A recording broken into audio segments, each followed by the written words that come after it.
So we're going to look at interval notation.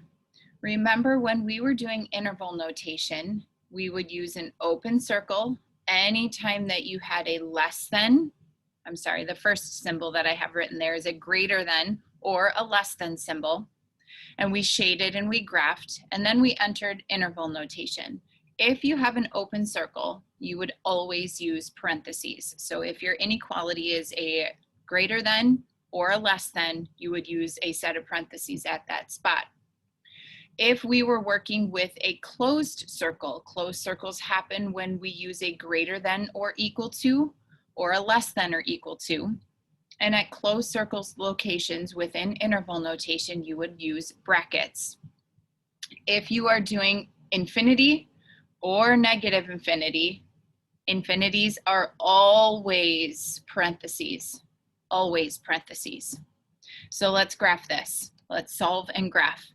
First thing I'm going to do is I'm going to multiply this -8 through. So I have -8x plus 8 minus x is less than or equal to -28.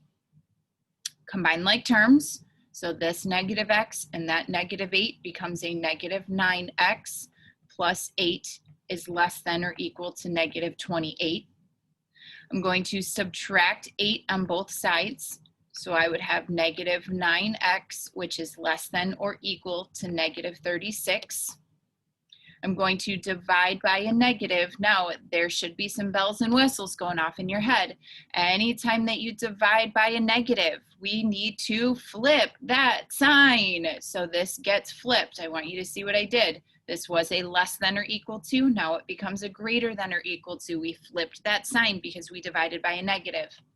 So now I have an answer that x is greater than or equal to 4. So when I go to solve this, I'm going to put 4 on my number line. Over here would be 0, over here would be 10, just to kind of give myself a guideline. At 4, I'm going to use a closed circle because it's an equal to inequality. And it says x is greater. Well, I'm going to shade in the direction that it is greater.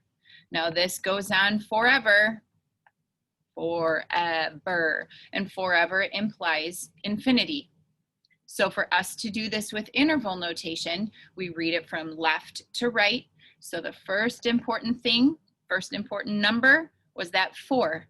It had a closed circle, so I would do a bracket at 4. My next important thing as I read my graph from left to right was that infinity symbol.